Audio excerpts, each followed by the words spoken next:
The afternoon sun hung low over the city park, washing everything in a soft golden light. The laughter of children mixed with the sounds of street musicians and the distant honk of traffic. It was one of those days when the world felt busy but peaceful at the same time. People sat on benches with cups of coffee, couples strolled hand in hand, and children raced each other across the open grass. Among them was a tall man in his early 30s, walking home from a long day at work. His uniform shirt was slightly wrinkled and his hands were still rough with traces of oil from the cars he had fixed earlier. He carried a small paper bag with a sandwich he planned to eat later, hoping to sit quietly at home and rest his feet before another early morning shift. He wasn't the type who spoke much. Most of the time, he just observed things around him. He noticed details others might miss. A street vendor's smile, the way sunlight hit the leaves, the sound of a bus stopping nearby. But that afternoon, something else caught his attention. Near the ice cream stand, a little boy stood alone. His face was red and wet from tears, and his small hands were clutching a half-melted cone that was dripping onto his sneakers. He kept turning in circles, calling out a word that was hard to hear over the noise of the park. Something like mom or mama. The man stopped walking. For a moment, he just watched. People passed by the child, glancing at him but moving on quickly, assuming his mother must be close. But the longer he looked, the clearer it became that no one was coming. The boy's voice was trembling now. He looked scared, lost and too small for the big world around him. The man took a breath and walked over slowly, not wanting to startle the child. "Hey, buddy," he said softly, kneeling so he wouldn't look too tall or intimidating. "You okay? You lost?" The boy sniffled and nodded, wiping his face with the back of his hand. "I can't find my mom," he said in a shaky voice. "She was here and then I didn't see her anymore." "All right," the man said gently. "It's okay. We'll find her. What's your name?" "Ethan," the boy said. His lip trembled as he tried to be brave. "That's a good name," the man said with a smile. "You can call me Mr. D, is that okay?" Ethan nodded slowly. Mr. D looked around the park, scanning the faces, the benches, the paths, but no one nearby seemed to be looking for a missing child. He didn't see anyone in panic, no one shouting the boy's name. That worried him. "Where did you last see your mom?" he asked. "She was buying ice cream for me," Ethan said, glancing back toward the stand. "I looked at the pigeons for a second, and when I turned around, she was gone." "Okay," Mr. D said, keeping his voice calm. "She's probably looking for you right now. We'll find her, all right?" Ethan nodded again, though his small body was still trembling. Mr. D took a bottle of water from his bag and handed it to him. "Take a sip," he said. "It'll help you feel better." The boy drank, his breathing starting to slow down. "Good job," Mr. D said. "Now let's take a walk and look around. You hold my hand so I don't lose you too, okay?" The boy reached out his tiny hand and Mr. D felt a tight squeeze around his fingers. Together they started walking. They walked past the benches and vendors, asking people if they had seen a woman looking for her son. Most shook their heads. One woman said she thought she saw someone running toward the playground earlier, so they went that way. As they walked, Mr. D kept talking to the boy to keep him calm. "You like ice cream?" he asked. Ethan nodded. "Chocolate," he said softly. "Good choice," Mr. D said. "That's my favorite too. Do you have kids?" the boy asked suddenly. Mr. D smiled a little. "Not yet," he said. "Maybe one day." They passed the swings and the sandbox. Mr. D kept scanning every face, every parent. He noticed how many families there were, but none seemed to be missing anyone. The boy's mother must be frantic somewhere, he thought. Losing a child even for a few minutes could feel like the world was ending. After half an hour of walking, there was still no sign of her. Ethan began to cry again. "What if she doesn't find me?" he said, his small voice breaking. "Hey, don't say that," Mr. D said quickly, kneeling again to meet his eyes. "She's looking for you, I promise. And we're not giving up. You're safe, okay?" Ethan nodded, wiping his face again. "Tell you what," Mr. D said, trying to lift his spirits. "Want to hear something funny? I once fixed a car that wouldn't stop honking. It honked every time someone walked by. You know what I told it?" The boy looked up, curious. "What?" "I told it, 'Hey, calm down, you're scaring the pigeons.'" Ethan giggled just a little and Mr. D smiled. That was enough for now. As they continued searching, he noticed people starting to look at them. maybe because of the boy's tear-streaked face or the way he clung tightly to Mr. D's hand. A security guard near the fountain came over and asked what was going on. "He's lost," Mr. D explained quickly. "We've been looking for his mom for a while now." The guard nodded and spoke into his radio. "We'll make an announcement," he said. "You can wait near the first aid post. It's easier for her to find you there." Mr. D thanked him and led Ethan toward the small tent near the park entrance. Inside, a kind older woman gave the boy a blanket and a cup of juice. "Don't worry, sweetheart," she said softly. "We'll find your mama soon." Mr. D stood nearby, feeling a mix of relief and sadness. Relief because the boy was in a safe place now. Sadness because he could see the fear still sitting in those young eyes. He remembered being lost once as a child, in a crowded store, and how that fear had stayed with him for years.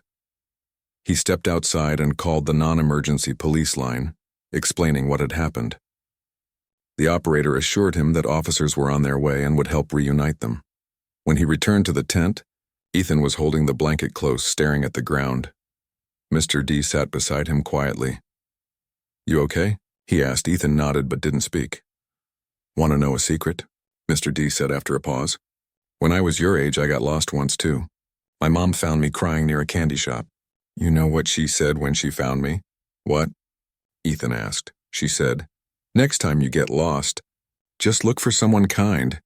Ethan looked up at him, and for the first time he smiled, a small, honest smile. Minutes passed, maybe 15 or 20, but it felt longer. The park was starting to quiet down. The sun dipped behind the trees and the air grew cooler. Then suddenly a voice shouted from across the field. "Ethan! Ethan!" The boy's head snapped up. His eyes went wide and he jumped to his feet. "Mom!" he cried, running toward the sound. Mr. D stood quickly, watching as a woman came sprinting toward them, her heels clicking against the pavement. She dropped to her knees and wrapped her arms around her son, holding him so tightly it was like she'd never let go again. For a moment, the world seemed to pause. The only sound was her sobbing into his hair and his small voice saying, "I missed you, Mommy." Mr. D stood a few steps back, smiling quietly. He felt a warmth spread through his chest, the kind that came from doing the right thing without expecting anything in return. He didn't know who she was, didn't care about her clothes or her phone still clutched in her hand. All that mattered was that a child was safe again. The woman looked up at him through her tears. "Thank you," she said breathlessly. "Thank you so much," he nodded. "I'm just glad he's okay." She tried to say more, but emotion choked her words. She wiped her eyes, still holding Ethan close. A few park officers arrived, checking on them and confirming the situation. Mr. D gave his name and contact number just in case they needed a report, then stepped back, not wanting to intrude.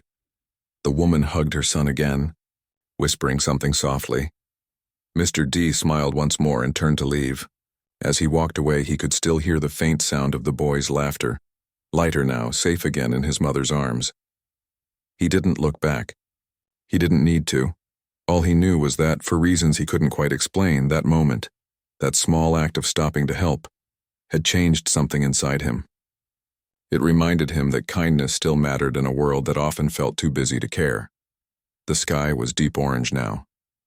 The day was ending, but the memory would stay. The image of a boy's tearful smile and a mother's trembling embrace. He put his hands in his pockets and walked home quietly, unaware that the woman he had just helped was not just any mother, but someone whose life would soon cross his again in ways he could never have imagined. The next morning began quietly. The man woke up early, as he always did, the sound of distant traffic outside his small apartment window. He made himself coffee, the kind that wasn't fancy but strong enough to wake him up. As he sat by the window, he found himself thinking about the boy from the park, the little one with big eyes and the half-melted ice cream cone. He didn't know why the memory stuck so clearly. Maybe it was because of the way the boy had held his hand so tightly, or maybe it was the look on his mother's face when she found him, that mix of fear, relief, and love. It had been just a few hours of his life, but it had left a mark. He smiled to himself and shook his head. "World's a strange place," he muttered softly, sipping his coffee. By afternoon, he was back at work. The garage smelled like oil and metal, the sound of clanging tools echoing through the open bay doors. He worked steadily, wiping sweat from his forehead every now and then, lost in the rhythm of fixing engines and changing tires. But every now and then his mind wandered back to the boy and his mother. He wondered if they were okay. He hoped the little guy had slept peacefully that night. After work, he stopped by a food cart for a sandwich and sat on a nearby bench to eat. The city was alive around him. People rushing home, buses groaning to stop, streetlights flickering on one by one. He looked across the street and noticed a small family walking together, a woman holding her child's hand, the kid skipping happily beside her. Something about the sight made him smile again. It reminded him of what really mattered. He had just finished eating when his phone buzzed. The number wasn't one he recognized. He almost ignored it, but something told him to answer. "Hello?" he said, his voice cautious. "Hi," said a woman's voice, gentle but confident. "Is this Mr. D? You helped my son yesterday at the park." He blinked, sitting up straighter. "Oh, yes. Yes, I remember. How's he doing?" "He's fine," she said, and he could hear the gratitude in her tone. "I've been meaning to thank you properly. I was so shaken yesterday I barely managed to say anything." "You don't have to thank me," he said modestly. "I just did what anyone should do." "Still," she continued, "I'd really like to meet you. Maybe buy you lunch or coffee if that's okay." He hesitated. He wasn't used to strangers offering him lunch, especially not someone like her. Even over the phone, she sounded polished. The kind of person used to being in control of things. But something about her voice felt sincere. "Well, I don't usually do fancy lunches," he said with a small laugh. "But coffee sounds fine." "Perfect," she said. "Can you come by my office tomorrow?" "It's downtown. I'll text you the address." He agreed, unsure what he was walking into, but too polite to say no. That night he thought about it more than he wanted to. He didn't even know her name. All he remembered was her face, tired, beautiful, full of relief when she found her son. He wondered what kind of job she had, what her story was. But mostly he wondered why she wanted to see him again. The next day he put on a clean shirt, jeans, and the best shoes he owned. They weren't new, but they were neat. He took the train downtown, feeling a bit out of place among all the people in suits and shiny shoes. When he arrived at the address she had sent, he stopped at the front of a tall glass building. It was the kind of place with automatic doors, marble floors, and a security desk, where everyone seemed to know where they were going. He didn't. "Can I help you, sir?" the guard asked. Yeah," he said, scratching his head. "I'm here to meet someone. She said to come here for coffee." "Name?" the guard asked. "She didn't say," he admitted. "But she said she works here." The guard smiled politely. "There are a few thousand people who work here, sir. Do you know her last name?" Just as he was about to fumble through an answer, a familiar voice spoke behind him. "It's all right, he's with me." He turned around and there she was, the same woman from the park, now dressed in a tailored suit and heels. Her hair was tied neatly, and her expression was calm but warm. "Hi," she said with a small smile. "I'm glad you came," he smiled awkwardly. "Yeah, I wasn't sure if I was in the right place." "You are," she said. "Come on, let's go up." They stepped into a sleek elevator that seemed to move without a sound. She pressed the top floor and he glanced at her reflection in the mirrored wall. She looked completely different now, confident, composed, every bit like someone important. When the doors opened, he stepped out into a large office space with wide windows and a view of the whole city. People in suits were typing at desks, speaking quietly on phones, moving quickly through the hallways. She led him into a corner office. It was modern but simple. No clutter, just a few plants, a desk, and family photos. One of them showed her and Ethan smiling at a beach. "Please, have a seat," she said, motioning toward the couch. "Coffee?" "Sure," he said, still taking it all in. As she poured the coffee, he finally asked, "So, what do you do here?" She smiled slightly. "I run this company," she said simply. He blinked. "You run it?" "Yes," she said, handing him a cup. "I'm the CEO of Mortech Industries." He nearly spilled his drink. "CEO? Like the boss of all this?" She laughed softly. "Yes, I suppose that's one way to put it." He sat back, still processing. "Wow, I had no idea." "I know," she said gently. "Yesterday I probably didn't look like one. I was just a scared mother running through a park." "Well," he said with a shrug, "I didn't care who you were. You were a mom looking for her kid. That's what mattered." Her eyes softened. "That's exactly why I wanted to see you. Most people wouldn't have stopped. They might have thought it wasn't their problem. He shook his head. I don't think it's right to walk away when someone's crying for help. Doesn't matter who they are. She nodded, clearly moved by his words. For a moment they sat in silence, sipping their coffee. Outside the window the city stretched endlessly. Tall buildings, tiny cars, and people who looked like ants from above. She spoke again, more quietly this time. You know, yesterday scared me more than any business problem ever could. I spend most of my days in meetings, making decisions that affect hundreds of people. But when I realized Ethan was gone, everything else disappeared. I couldn't think, couldn't breathe. He nodded slowly.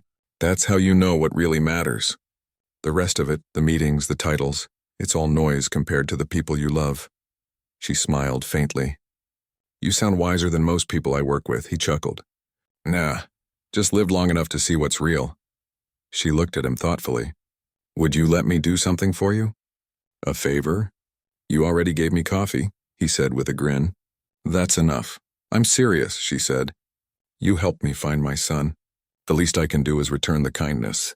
Maybe I can help you with something, work, or anything you need. He shook his head again. I'm okay. I like my job. It's not fancy, but it's honest work. You don't owe me a thing. Her eyes held his for a long moment. She could see he meant it. There was no pride or hidden motive, it was just sincerity. It made her feel oddly humbled. All right, she said finally, smiling again. Then at least let me buy you lunch. He hesitated, then laughed softly. Okay, I'll take lunch. But I'm picking the place. No fancy restaurants. Deal, she said, laughing. They ended up at a small diner across the street, the kind of place where the chairs squeaked and the waitress knew everyone's name. They talked easily there about normal things. Her son's love for soccer, his work at the garage, the weather, even the best food trucks in town. For the first time in a long while, she didn't check her phone or glance at her watch. She just listened, laughed, and enjoyed being in the moment. He, on the other hand, found her surprisingly down to earth. She wasn't what he expected a CEO to be like. She was human, thoughtful, a little tired, and real. When they finished eating, she paid for the meal despite his half-hearted protest. As they walked out, she turned to him. You know, I don't think this is the last time we'll see each other. He smiled. Maybe not. The world's smaller than it looks. She nodded. Thank you again for yesterday and for today. He tipped his head slightly. Take care of that little guy. He's got a good heart. She smiled warmly. He takes after his rescuer. They both laughed softly and then went their separate ways. Two very different people from two very different worlds, not realizing that fate wasn't done with them yet. As he walked back toward the station, the city lights flickering around him, he couldn't help but smile again. He didn't know why, but something about her, the way she carried herself, the way she looked at people, stayed in his mind. Maybe it was just gratitude. Maybe it was something more. Either way, he felt that strange feeling again. The one he'd felt in the park, like life had quietly shifted in a small but important way. And though he didn't know it yet, that one simple act of kindness was about to open doors he never even knew existed. A few weeks passed after their meeting. Life returned to its normal rhythm, or at least it seemed that way. The man went back to his daily routine, fixing cars, wiping grease off his hands, and sharing small jokes with coworkers. Yet every now and then, when the day slowed down, his mind wandered to that meeting in the tall glass building. He remembered the woman's smile, the way she looked when she talked about her son, and the simple way she had thanked him again and again. He didn't know why, but something about that day stayed with him. Maybe it was the rare feeling of connection, two people from very different lives crossing paths by chance. One evening, while he was closing the garage, his phone buzzed again. He wiped his hands on a rag before checking the screen. It was a message. Hi, this is me again, the woman from the park. I hope you don't mind me reaching out. I was wondering if you're free tomorrow evening. I'd love for you to join us for dinner. My son has been asking about you every day. He smiled without even realizing it. The thought of the little boy remembering him warmed his heart. He typed back, sure, I'd be happy to come by. Just send me the address. The next day after work, he changed into a clean shirt and made his way to the address she sent. It wasn't another office building this time. It was a quiet neighborhood on the edge of the city. The kind with tree-lined streets and warm porch lights. When he reached the house, he stopped for a second. It was big, but not the kind that showed off wealth. It looked peaceful, well kept, with flowers by the walkway and a porch swing that creaked softly in the evening breeze. He knocked on the door and it opened almost immediately. The little boy stood there grinning from ear to ear. "You came," he shouted, throwing his small arms around the man's waist. He laughed, bending down to hug him back. "Of course I did. You think I'd forget you?" The boy pulled him inside, excitedly talking about how he had told his mom all about the car doctor who helped him. Inside, the house felt warm and welcoming. The smell of roasted chicken and garlic drifted through the air. The woman appeared from the kitchen wearing an apron and smiling when she saw him. "I'm really glad you came," she said. "Please make yourself comfortable." He looked around the living room. It was filled with family pictures, birthdays, vacations, moments of laughter. It felt lived in and full of love. "Smells amazing," he said. "Thank you," she replied. "It's been a while since I cooked a proper meal myself. I've been trying to slow down a little." He smiled.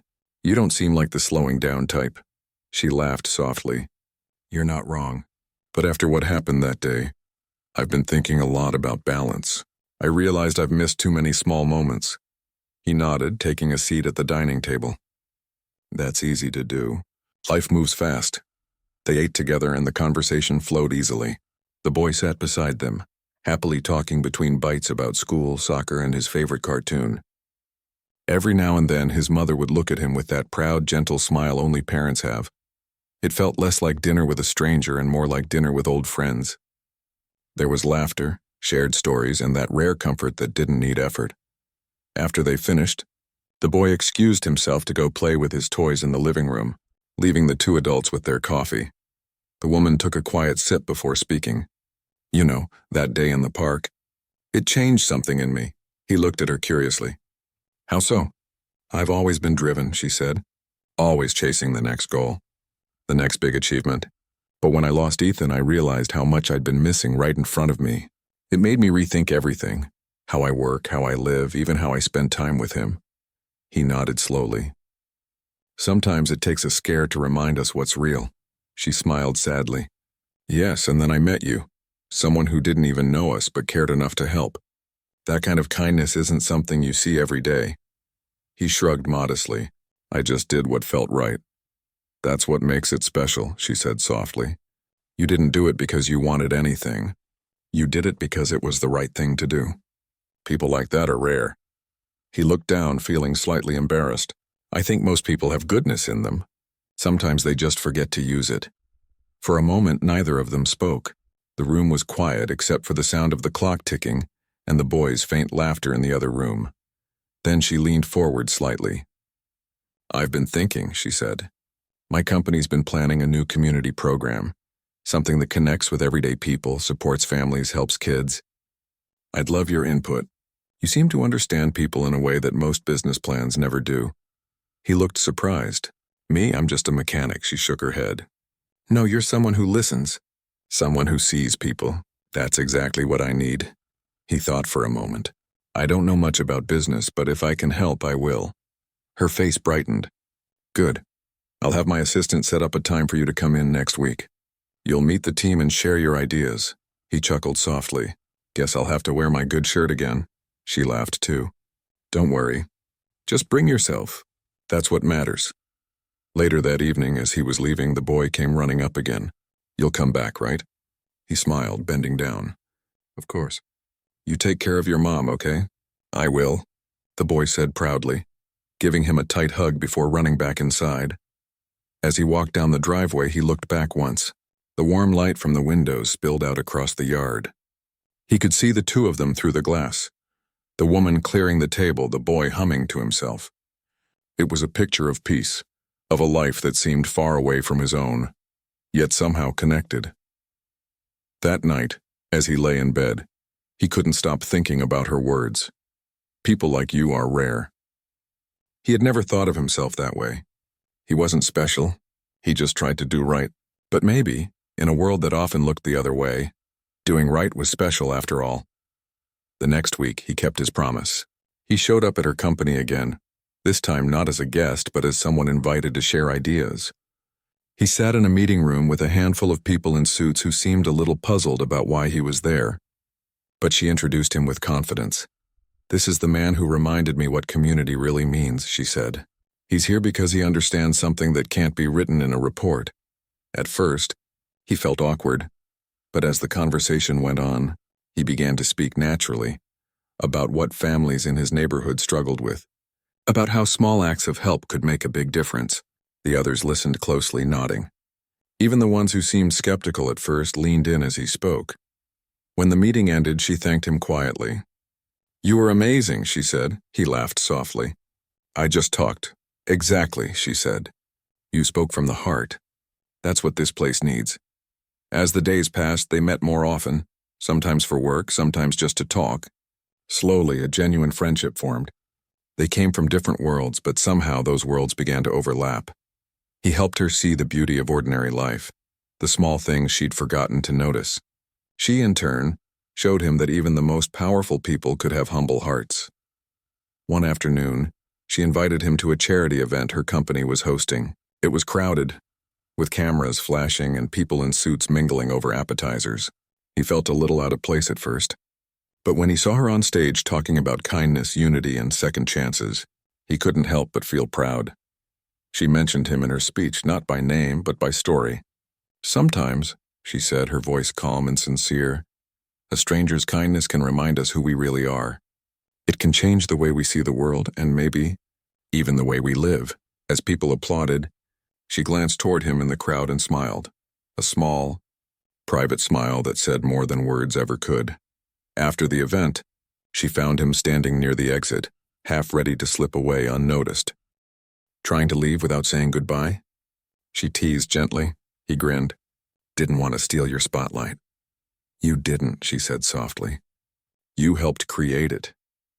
They stood there for a moment, neither speaking, just sharing the quiet. Sometimes the world brought people together for reasons no one could explain. Sometimes it only took a small act, a helping hand, a moment of courage, to connect two lives forever. And as they stood there, surrounded by city lights and the noise of celebration, both of them knew, even if they couldn't say it out loud, that their paths had crossed for a reason, and neither of them would ever be the same again. Days turned into weeks, and their friendship quietly grew stronger. What had started as a random act of kindness in a park had now become something meaningful, something that neither of them had planned, yet both had come to value deeply. He continued to visit her office every week to help with the new community program. Each meeting felt less like business and more like two people building something together. They'd sit side by side, discussing how to make the company's outreach projects more human, how to make them about real people, not just numbers on a report. She would often ask for his opinion on things others might overlook. "Do you think this will help families like the ones in your neighborhood?" she'd ask. And he'd answer honestly, sometimes making her rethink an entire plan. Her staff quickly noticed how she seemed lighter these days. She smiled more, took breaks to talk with people, and even started leaving the office earlier to spend evenings with her son. The woman who once lived by her calendar was learning to slow down, and in a quiet way he was part of the reason. One evening, as they wrapped up a long day of planning, she said, "You know, before I met you, I thought success was only about achievement. I worked hard for everything I have, but I forgot why I was doing it. I forgot that success doesn't mean much if it's empty." He nodded. "I think we all forget that sometimes. Life gets loud, but the truth's always simple. People matter more than anything else." She looked at him, her expression thoughtful. "You make it sound so easy." "It's not," he said with a smile, "but it's worth remembering." There was something about the way they talked, open, calm, and without judgment, that made their time together feel peaceful. They didn't talk about money or status. They talked about real things, struggles, hopes, memories, and the meaning of doing good. One afternoon, she invited him to visit a small community center the company had started sponsoring. It was a modest place in a quiet neighborhood, filled with kids drawing on paper, parents attending workshops, and volunteers helping wherever they could. As they walked inside, he saw how the children's faces lit up when they saw her. She bent down to talk to them, listened to their stories, and laughed with them like an old friend.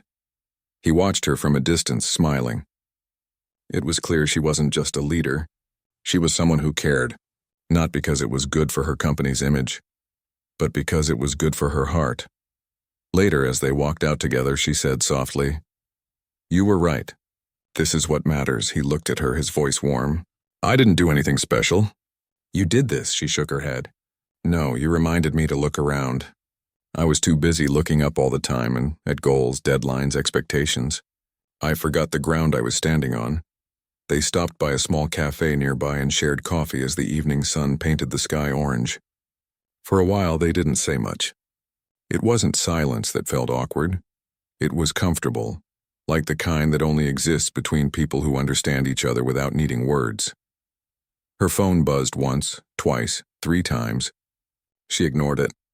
He noticed but didn't comment. Finally, she sighed and said, "You know, the funny thing is, people think I have it all figured out. But half the time, I'm just trying not to fall apart."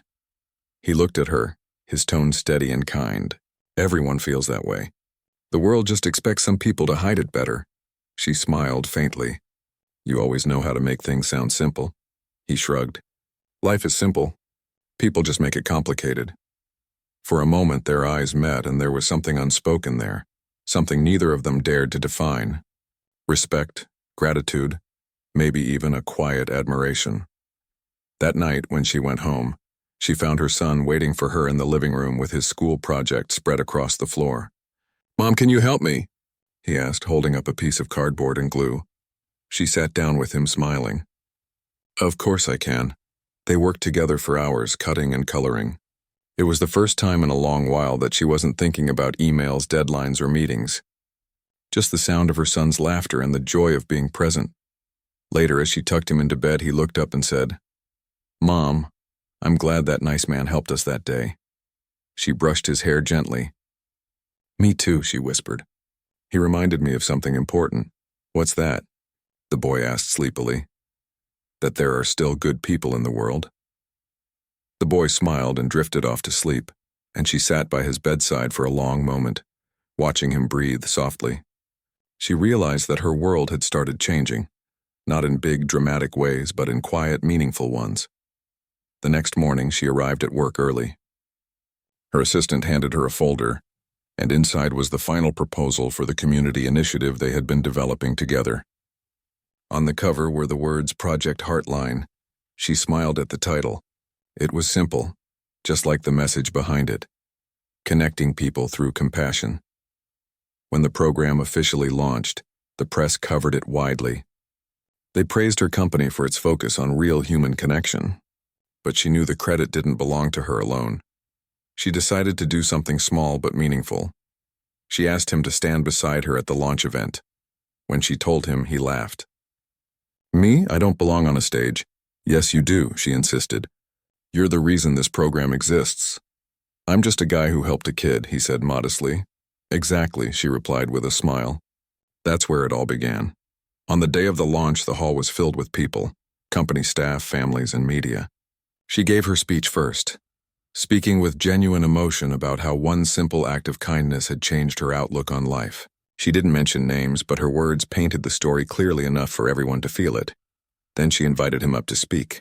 He looked nervous at first, but when he began, his voice was calm and real. "I'm not great at speeches," he said honestly, and the audience chuckled. "But I've learned something these past few months. Sometimes life gives you a moment, just one, where you can choose to walk away or to help. That moment can change everything, not just for the person you help, but for you too." The room was quiet. Every word came straight from the heart, and that made it powerful. He ended simply, "I didn't do anything special. I just stopped to care. And I think maybe that's what the world needs more of. People who care." When he stepped off the stage, she was waiting for him with a proud smile. "You did amazing," she said softly. He rubbed the back of his neck shyly. "I just said what was true." "And that's what makes it powerful," she replied. After the event, people came up to thank him, shake his hand, even ask him questions about the project.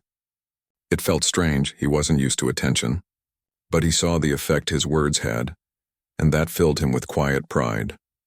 Later, when the crowd had gone and the lights were dimming, she stood beside him near the window, looking out at the city skyline. "You know," she said quietly. Sometimes I wonder if that day in the park was fate. He smiled faintly. Maybe it was. Or maybe it was just one of those moments where life gives you a choice. And we both made the right one. She nodded slowly. Either way, I'm glad it happened. They stood there in silence for a moment, both lost in their thoughts. Outside, the city lights flickered like stars. It wasn't just about gratitude anymore. It was about something deeper. An unspoken understanding that their lives had been changed forever by that single afternoon. As they said goodbye that night, she turned to him and said, "You've become a part of our story, mine and my son's. I hope you know that." He smiled gently. "I do, and I'm grateful for it." When he left, she watched him disappear into the crowd of people outside, her heart full in a way she hadn't felt in years. She didn't know what the future would bring. But one thing was certain. Kindness had brought two very different worlds together, and the bond they shared would not fade easily. That night, as he walked home, he thought about everything that had happened. The boy, the park, the company, the program. He had never planned any of it, but somehow, it all felt like it was meant to happen. And as he looked up at the night sky, he smiled to himself, feeling at peace.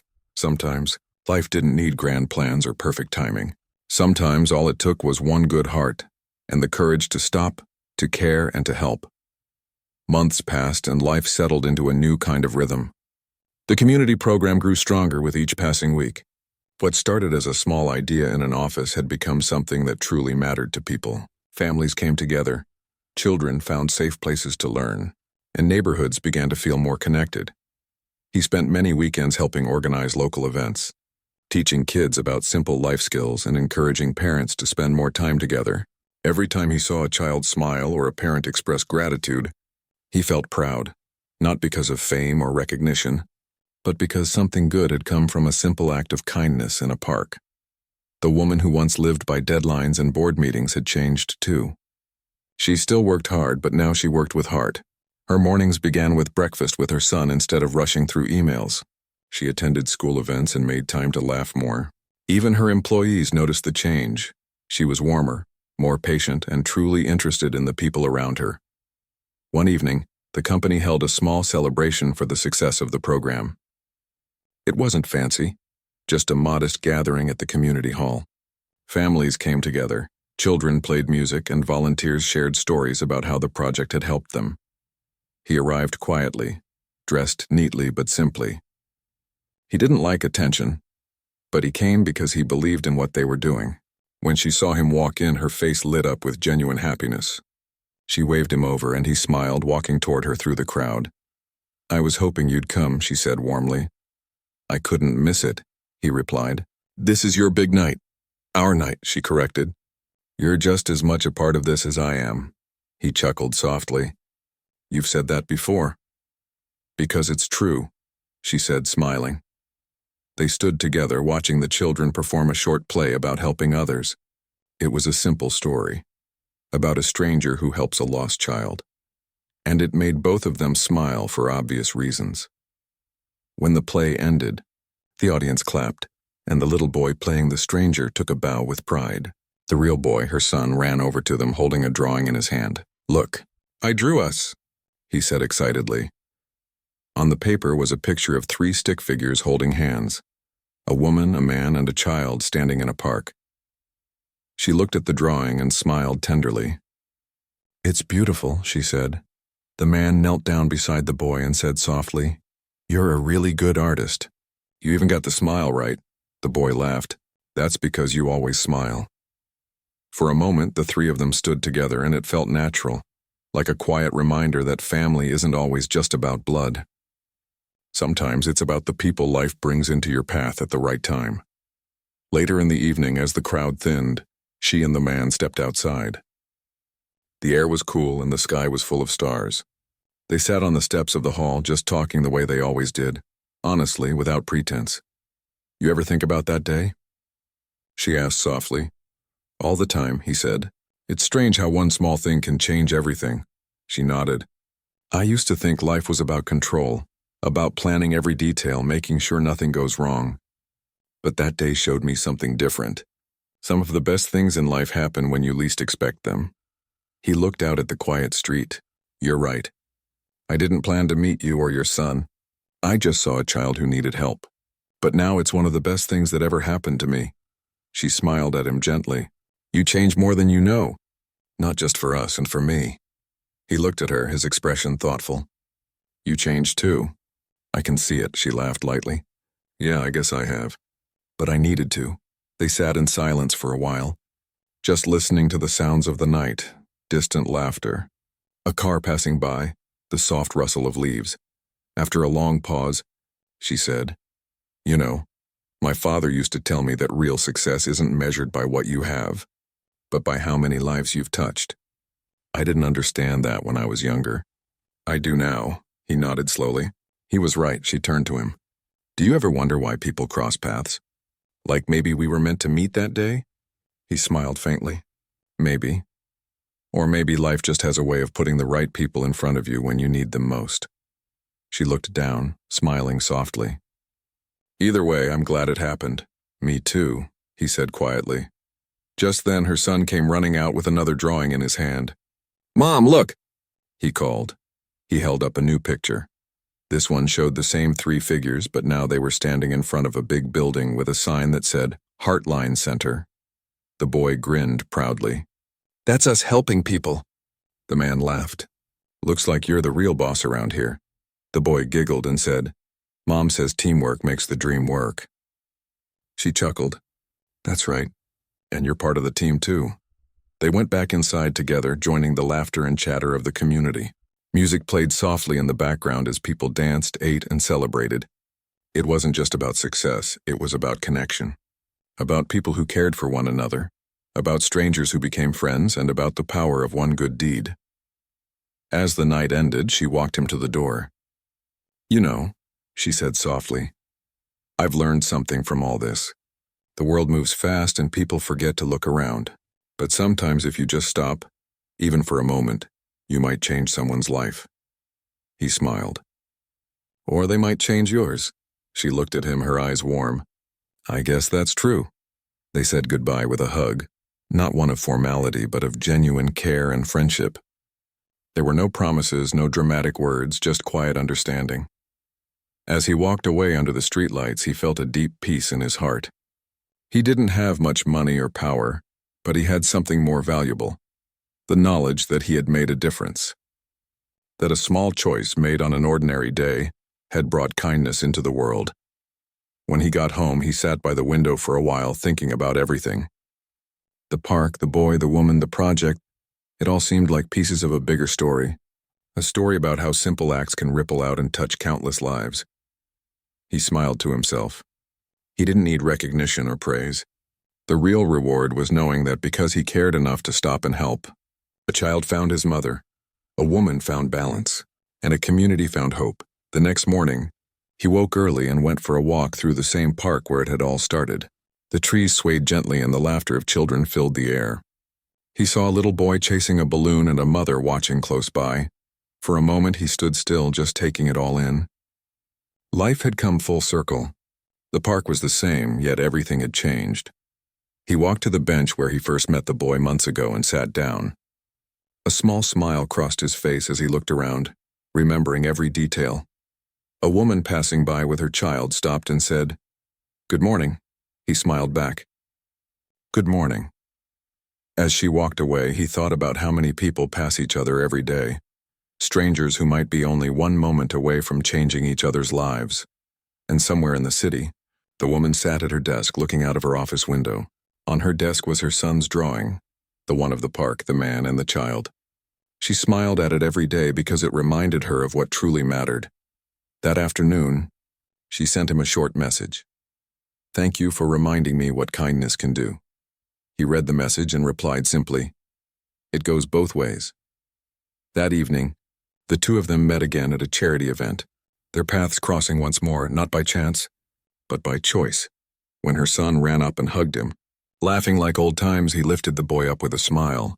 The woman watched, her heart full. In that moment, she knew that their lives would always be connected, not because of the accident that brought them together, but because of the care that kept them there. The boy, still holding his balloon, looked up at both of them and said innocently, "You're my heroes."